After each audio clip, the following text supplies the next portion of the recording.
This channel does not promote any violent, harmful, or illegal activities. All content provided by this channel is meant for an educational purpose only.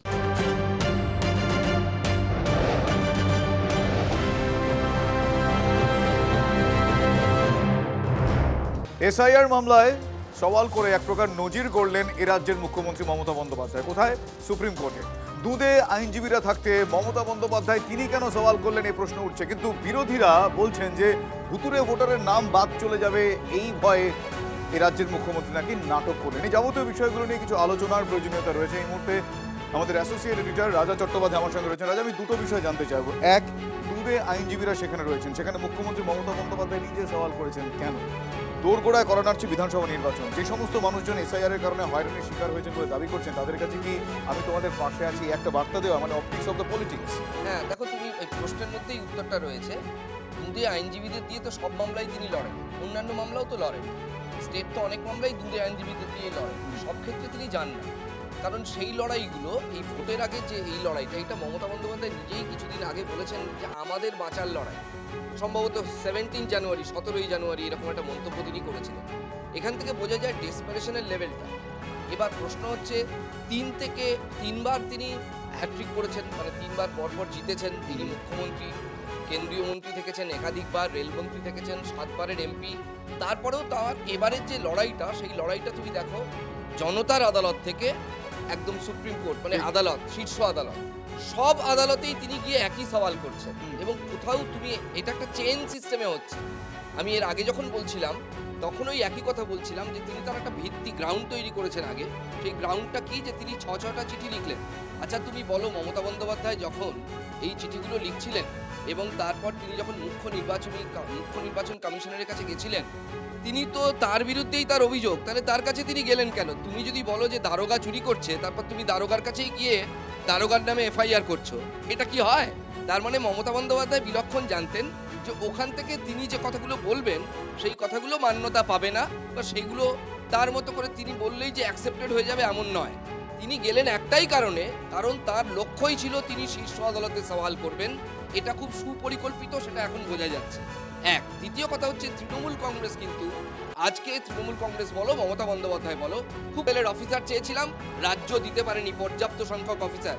উল্টে রাজ্যকেই বলা হয়েছে আপনারা সোমবারের মধ্যে তালিকা দিন, কজন বাঙালি অফিসার দিতে পারবেন যারা মাল্টিলিঙ্গুয়াল, এই বানান টানান ঠিক করার ক্ষেত্রে যাতে সমস্যা মিটিয়ে দেওয়া যায়।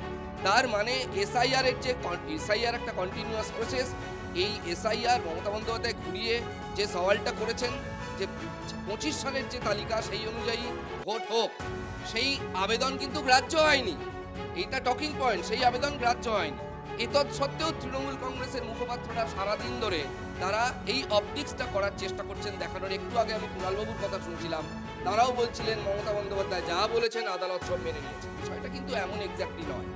সত্য যেটা, সেটা হচ্ছে মমতা বন্দ্যোপাধ্যায় তার ক্লায়েন্টেলকে দেখালেন যে আমি তোমাদের লোক হয়ে তোমাদের কিছু কিছু ক্ষেত্রে যে হ্যারাসমেন্টগুলো হচ্ছে, দেখো আমি কোন উচ্চ জায়গা পর্যন্ত যেতে পারি তোমাদের হয়ে। অর্থাৎ এই ভিজিবিলিটিটা, ধন্যবাদ দাদা, এবং সেইটা তিনি তো দেখালেন, মানে মমতা বন্দ্যোপাধ্যায় দেখালেন, কিন্তু বিরোধীরা কিভাবে দেখছেন? বিজেপি রাজ্য সভাপতি শ্রমিক ভট্টাচার্য তিনি বলছেন যে বাংলাদেশিদের ভোটার লিস্টে রাখার এটা একটা প্রয়াস।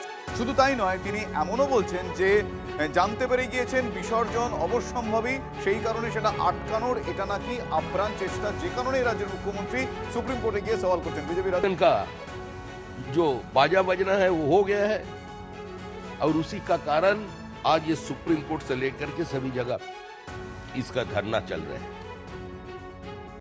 শ্রমিক ভট্টাচার্য কি বলেছেন আজকে আপনাদের শোনালাম। আমি পিসিআরকে বলবো ব্যাক টু ব্যাক শোনাতে। বিকাশ রঞ্জন ভট্টাচার্য তিনি কি বলছেন, সুকান্ত মজুমদার তিনি কি বলছেন, পরপর শোনাতে এবং শোনাতে এই মুহূর্তে বিকাশ রঞ্জন ভট্টাচার্য, সুকান্ত মজুমদার তারা কি বলছেন। মানুষের প্রতি তার যে হৃদয় ব্যথা, মানুষের ওপর অত্যাচার হচ্ছে, মানুষ মারা যাচ্ছে, দিকে দিকে মৃত্যু মৃত্যু মৃত্যু, এসআইআর কি না, মৃত্যু মৃত্যু মৃত্যু। এর প্রতিবাদ করার জন্য মমতা ব্যানার্জি গেছেন। এবং আমাদের গণতন্ত্রে শেষ আশা হচ্ছে সর্বোচ্চ আদালত। সেখানে তিনি বাংলার মানুষের হয়ে তাদের হৃদয়ের কথা বলতে গেছেন। 14 তারিখ লিস্ট বেরোবে, 7 তারিখ শুনানি শেষ, 4 তারিখে উনি লড়াই করতে গেছেন। 3 মাস কি ঘুমিয়ে পড়েছিলেন? নভেম্বর, ডিসেম্বর, জানুয়ারি উনি অপটিক্স তৈরি করেছেন যে আমি তোমাদের জন্য লড়ছি, এর চেয়ে বেশি কিছু না। जब माननीय मुख्यमंत्री ने सुप्रीम कोर्ट से गुहार लगाई कि मैं 5 मिनट बोलूंगा, मैं परमिशन दिया गया, लेकिन ममता बनर्जी उस 5 मिनट में पूरा पॉलिटिकल भाषण ममता बनर्जी ने दिया। सुप्रीम कोर्ट ने बताया कि आपका जो एडवोकेट है वो बहुत एफिशिएंट एडवोकेट है, हम उनकी बात ही सुनेंगे। देखिए, इससे खराब शब्दों में एक मुख्यमंत्री को सुप्रीम कोर्ट ये नहीं बोल सकता कि आप चुप रहिए, आप ज्यादा मुंह मत खोलिए। हम तो पूरी साल देखते रहते हैं, खींच मेरी फोटो तो खींच मेरी फोटो, तो हम तो पूरी साल भर देखते हैं। तो दिल्ली वालों को देखने को मौका मिला है भी ठंडे की समय पे, जाड़े की समय में। लेकिन ममता बनर्जी का शो पूरी तरीके से फ्लॉप हुआ। बंगाल में एक बहुत बड़ा सुपरस्टार हम मानते हैं उत्तम कुमार को, तो उनकी एक ही हिंदी फिल्म रही, छोटी सी मुलाकात, वो फिल्म फ्लॉप रही किसी कारणवश। तो दीदी का भी एक छोटी सी ঘুষপিটিয়া বলে মানুষের মধ্যে, প্রান্তিক মানুষের মধ্যে একটা আতঙ্ক তৈরি করছে। এটা বুঝতে পেরে উনি এখন এইসব অনেক নাটক, অনেক যা করেন সাধারণত তাই করছে।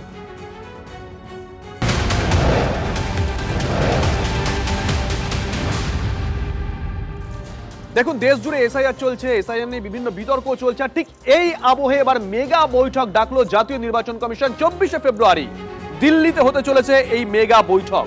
এই বৈঠকে কারা কারা থাকবেন, কাদেরকে ডাকা হয়েছে, কি উদ্দেশ্যে বৈঠক, কত বছর পরে হচ্ছে, শ্রাবন্তীর কাছ থেকে জানবো। শ্রাবন্তী, শুভজিৎ, অনেকটা বলা যেতে পারে নজিরবিহীন, কারণ কমিশনের যে নোটিফিকেশন এসেছে সেখানে কমিশনের বক্তব্য এরকম বৈঠক 25 বছরে একবার হয়েছে। সেক্ষেত্রে এরকম বৈঠকের আকছার দেখা যায় না। সবচাইতে আশ্চর্যজনক যে এই 24শে ফেব্রুয়ারি যে বৈঠক ডাকা হয়েছে সেখানে জ্ঞানেশ কুমার তিনি সম্মেলন যেটা করবেন, সেখানে প্রত্যেকটি রাজ্যের যারা রাজ্য নির্বাচন কমিশনার তাদের সঙ্গে বৈঠক করার কথা রয়েছে। এই সম্মেলন হবে, সেখানে সবাইকে ইনভিটেশন পাঠানো হয়েছে। কেন নজিরবিহীন? তার কারণ সাধারণভাবে জাতীয় নির্বাচন কমিশনের অধীনে কিন্তু রাজ্য নির্বাচন কমিশন পড়ে না। রাজ্য নির্বাচন কমিশন একটা নিজস্ব স্বতন্ত্র সংস্থা, তারা নিজস্ব ভাবে কায়দায় নিজস্ব ভোট করে, যদিও তারা শুধুমাত্র রোলের ক্ষেত্রে এই জাতীয় নির্বাচন কমিশনের কাছে দায়িত্ববান। রোলটা তারা অ্যাকসেপ্ট করে যে এটা জাতীয় নির্বাচন কমিশন তৈরি করে। হঠাৎ করে কেন রাজ্য নির্বাচন কমিশনারদের ডেকে পাঠিয়েছেন সেটা নিয়ে ইতিমধ্যে উঠছে প্রশ্ন। তবে এটা পরিষ্কার যে এ রাজ্যে যেহেতু এখনো পর্যন্ত রাজ্য নির্বাচন কমিশনের পদ ফাঁকা রয়েছে, কেউ নেই এখানে, তাই এ রাজ্যের কোনো কমিশনার সেখানে যোগদান করবেন না। ধন্যবাদ শ্রাবন্তী। नौटंकी के मास्टर पिछले चुनाव में पैर टूट गया और जो रिजल्ट आया पैर ठीक हो गया।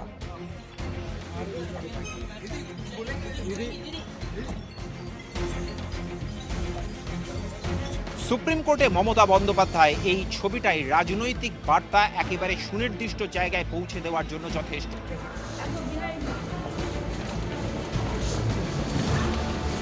उन्होंने जो काला कोट पहना है भारतीय जनता पार्टी की काली करतूत के खिलाफ, और जनता को इसी तरह सामने आना पड़ेगा। ये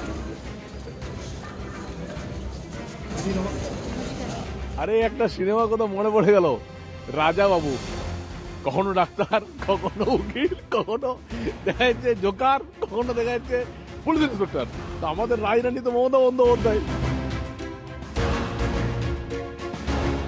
শেষ আশা হচ্ছে সর্বোচ্চ আদালত, সেখানে তিনি বাংলার মানুষের হয়ে তাদের হৃদয়ের কথা বলতে গেছেন। That we are not getting justice anywhere, sir. Only one thing, sir. Your point we have well taken. Sir, সস্তা হাততালি পাওয়ার একটা প্রবণতা আছে তো এই দেশের রাজনীতিবিদদের, তারই একটা প্রবণতা, আর কিছুই না। to them all. My God. To provide class to group. Yes, we have given, sir. Whatever they are, we have given. But they are telling. সর্বশেষ আবেদন জানালেন গণতন্ত্রকে বাঁচান। মমতাদি পুরো 100-এ 100, 100 কি 100-এ 200, 200 কি 100-এ 500। আসলে দলের টপ টু বটম সব নেতাই জানেন তৃণমূলের মুখ একমাত্র মমতাই। 21-এর ভোটের কঠিন ম্যাচও বের করে এনেছিলেন মমতাই।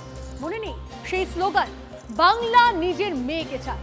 বাংলার রাজনীতির জল গড়িয়ে এখন পৌঁছেছে দিল্লিতে, আর সেখানেই সুপ্রিম কোর্টে দাঁড়িয়ে আজ সওয়াল করলেন মমতা বন্দ্যোপাধ্যায়। বেনজির দৃশ্য। আদালতে মুখ্যমন্ত্রীর তরফে আইনজীবী ছিলেন শ্যাম দিওয়ান। তবে শুনানি চলাকালীন বলার অনুমতি চান মুখ্যমন্ত্রী। আবেদন মঞ্জুর করেন প্রধান বিচারপতি। শীর্ষ আদালত মুখ্যমন্ত্রী সওয়াল অপরিকল্পিতভাবে এসআইআর অভিযোগ করেন ডিএম ইআরওদের সব ক্ষমতা কেড়েছে কমিশন।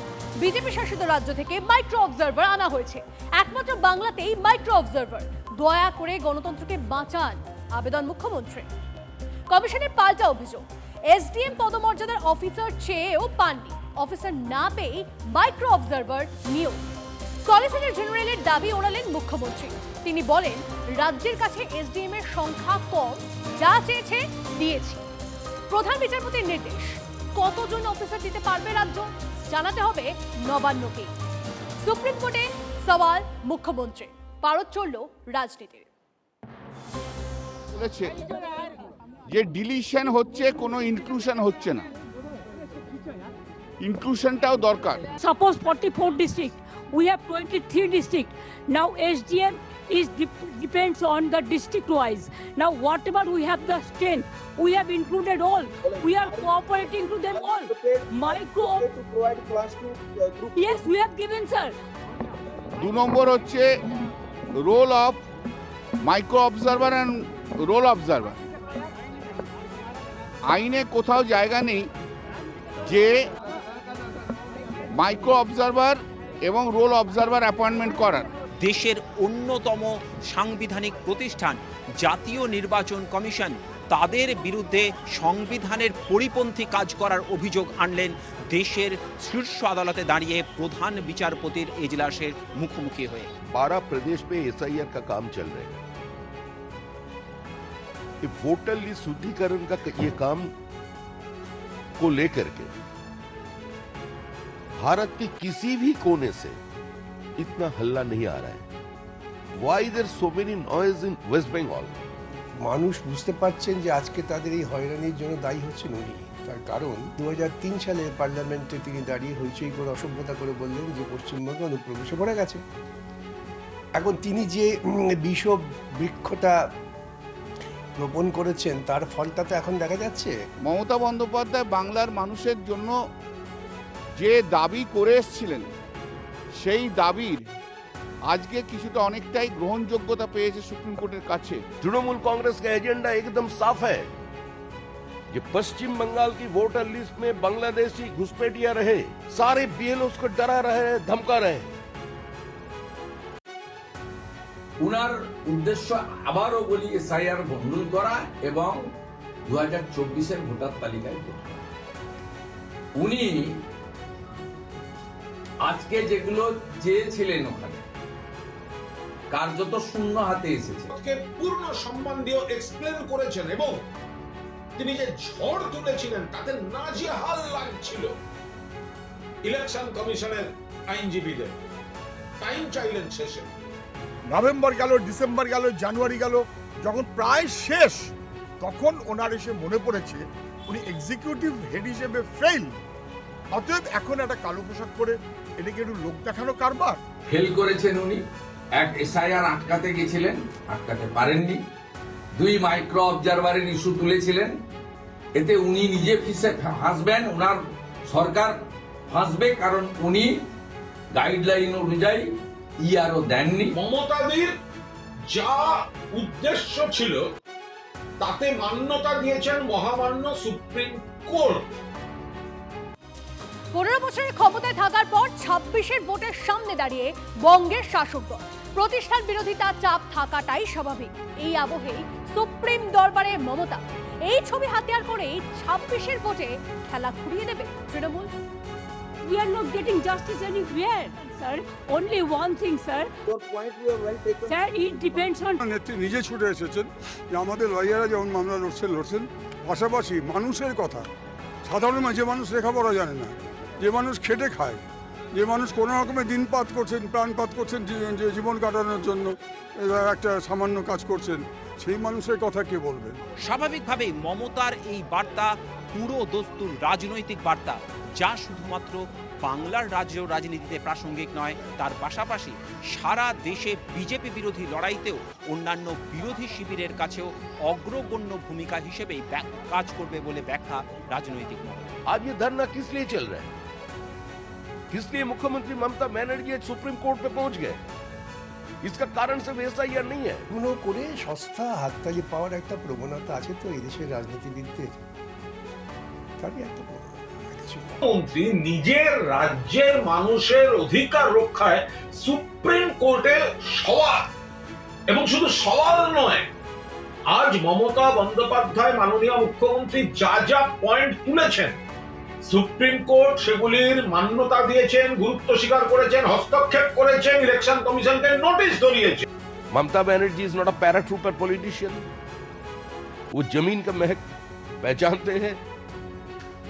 वो ये जानती है भाली भांति कि तृणमूल का समय समाप्त है, अभी विसर्जन का जो बाजा बजना है वो हो गया है, और उसी का कारण आज ये सुप्रीम कोर्ट से लेकर के सभी जगह इसका धरना चल रहा है। খিদিরপুরে বিক্ষোভের মুখে ভরতপুরের হুমায়ুন কবির। সাসপেন্ডেড তৃণমূল বিধায়ক ও জনতা উন্নয়ন পার্টির প্রতিষ্ঠাতাকে গো ব্যাক স্লোগান। ফিরহাদ হাকিমের ইন্ধনে বিক্ষোভ, অভিযোগ হুমায়ুন কবিরের। মুর্শিদাবাদে ফিরহাদ হাকিমকে ঢুকতে দেবেন না, পাল্টা চ্যালেঞ্জ হুমায়ুনের। গাড়িতে উঠতে যাচ্ছিলাম, তখন আমার গাড়ির উপরে থাপড়া মারে, গো ব্যাক স্লোগান দেয়, আমাকে মারতে উদ্ধত করে। আমিও তাদের চ্যালেঞ্জ করেছি, চ্যালেঞ্জ অ্যাকসেপ্ট করেছি। আমার গাড়িটা ধাক্কাধাক্কি করে আমার গাড়িটার সামনেকার যে শো সেটা ভেঙে দিয়েছে, এবং তারা ওখানে মস্তানি করছে।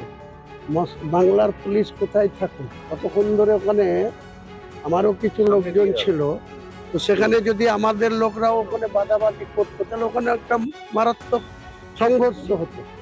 এটা কোনো ববি হাকিম কি চাইছে? ওকে মিনি পাকিস্তান ওটা, যে হুমায়ুন কবির যেতে পারবে না, অন্য কেউ যেতে পারবে না। ববি হাকিমকে আমি মুর্শিদাবাদে ঢুকতে দেবো না। ওর বাবার ক্ষমতা থাকে তো মুর্শিদাবাদে ঢুকবে, ওকে আসতে ফেরত আসতে দেবো না। যে মুসলিমরা ভোট দিয়ে মমতা বন্দ্যোপাধ্যায়কে মুখ্যমন্ত্রী করেছেন বা রেখেছেন, ববি হাকিমকে লক্ষ ভোটে জেতান বন্ধ থেকে, সেই মুসলিমরাই বিবেচনা করুন। আপনি এখনো একজন নির্বাচিত বিধায়ক, আপনার উচিত, আমি যেভাবে চন্দ্রকোনা রোডে বিট হাউসে প্রায় ভোর রাত্রি পর্যন্ত অবস্থান ধর্ণা করেছিলাম, আপনারও উচিত কলকাতা পুলিশের বা থানাতে গিয়ে ধর্ণা প্রদর্শন করা, পারলে নবান্নতে ঢুকে পড়ে ধর্ণা প্রদর্শন করা, আর যদি না পারেন আগামীকাল বিধানসভায় আপনি ধর্ণা প্রদর্শন দিন। বিজেপিকে রুখতে গেলে শুধু তৃণমূলকে ভোট দিতে হবে। তৃণমূলের বাইরে বিজেপি মরিয়া হয়ে চেষ্টা করছে দু একটা এজেন্ট, দালাল, বি টিম, সি টিমকে নামিয়ে কিছু ভোটকে ভুল বুঝিয়ে ডিভিয়েট করার জন্য।